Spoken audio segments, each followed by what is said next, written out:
So this video is going to be a little different. It's just going to be me talking. It's going to be a little off the cuff. So hopefully I don't get too rambly. But I want to talk about health and fitness in a broader sense. I feel like on social media and in just general media these days, in movies everywhere, we're exposed to extremes. You always see the buffest people or the most shredded people, and you start thinking that that's what fitness looks like, and that's what your goal has to be, right? You see Zac Efron in Baywatch, and people think, oh, he looks amazing, but then in interviews he talked about how miserable he was and how he doesn't want to get there again. So there's a lot more to it, right, than what you see on social media, but also it's unrealistic. Right? These people aren't the norms. These people are the outliers. A lot of them are young. A lot of them have great genetics. A lot of them have pharmacological assistance, right? Some PEDs possibly that you don't, or maybe you don't want to. And if you do want to use that, that's totally cool as well. But definitely wait till you're older. But regardless, health and fitness isn't about being the most buff or the most shredded. You don't have to have a six pack or 3D delts. You don't have to bench 400 pounds and squat and deadlift 500 pounds. If you want to, that's your goal. That's awesome too.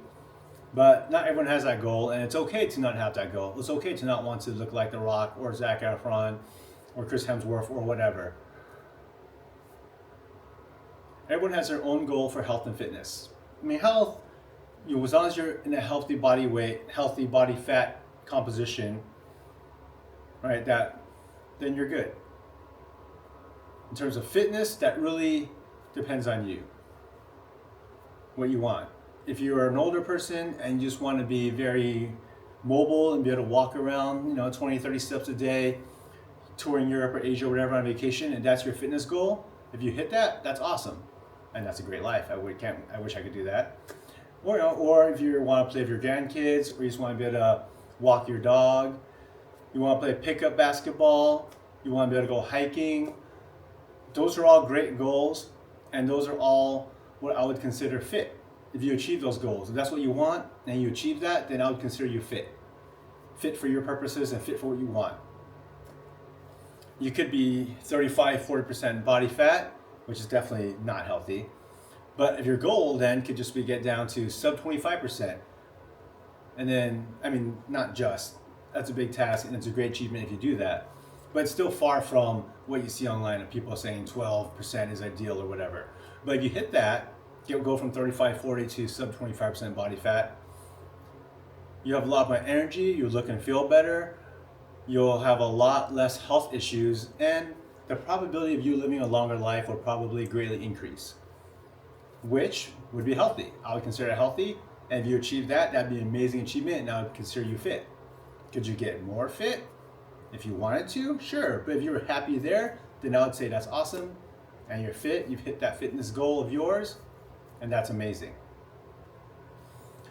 I'm not the most buff or the most shredded guy, right? I'm in my mid 40s, and I know how to get more shredded, more ripped if I wanted to, but I don't, because the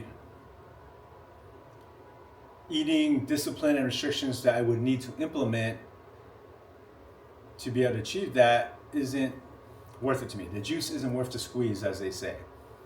For my age, I'm pretty happy. I'm not trying to be a model or anything. I'm not going to walk around with my shirt off all the time, right? I have some abs at mid 40s. I'm good with that. I don't need some kind of super shredded washboard six pack. And I'm okay with that. So I'm happy.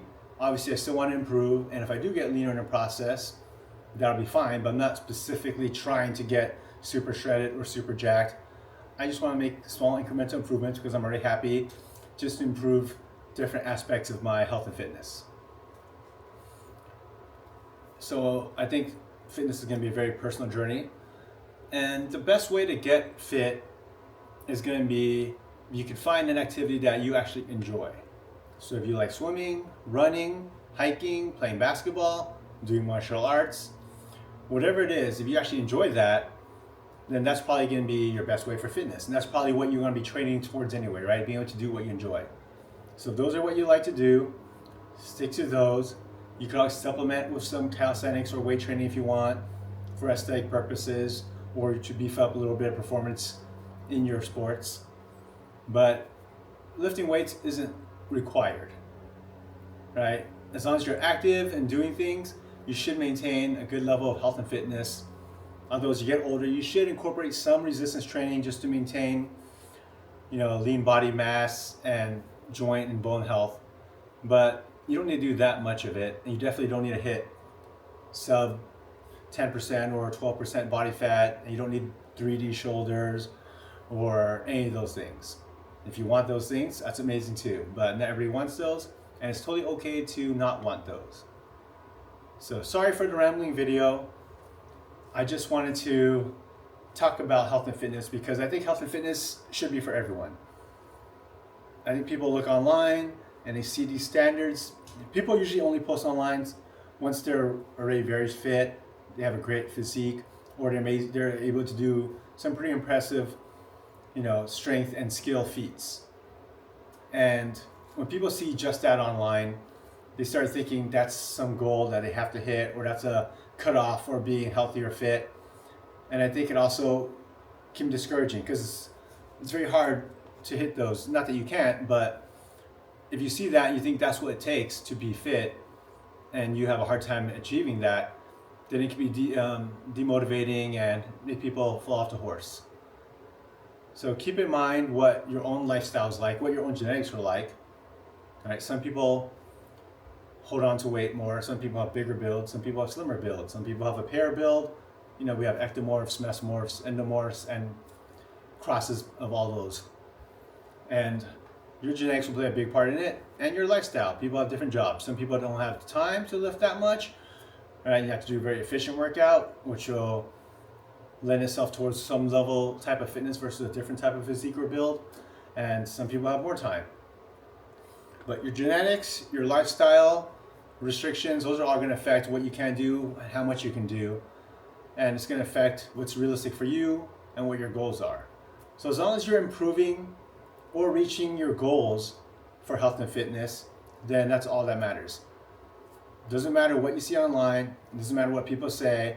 People ask, do you lift, bro? Or call you obese or whatever. That's not important. As long as you're improving, you're getting stronger if you want to get stronger. You're getting healthier, right, by improving your body fat percentage to a healthy level, then you're great and you're on track. Most people don't care anyway. Don't worry about what people think. Most people aren't looking at you or thinking about you. Most people these days are probably so engrossed with themselves that they're not paying attention. So don't think people are looking at you. Just stick to it. Know what you want. Know what you're trying to get. And as long as you're getting there, as long as you're moving towards it, or if you do get there and just maintain, then you're awesome and you're doing great. So sorry for the different rambly type video, but hopefully you got something out of it. If you did, please like and subscribe. I'd appreciate it a lot. Thank you, everyone.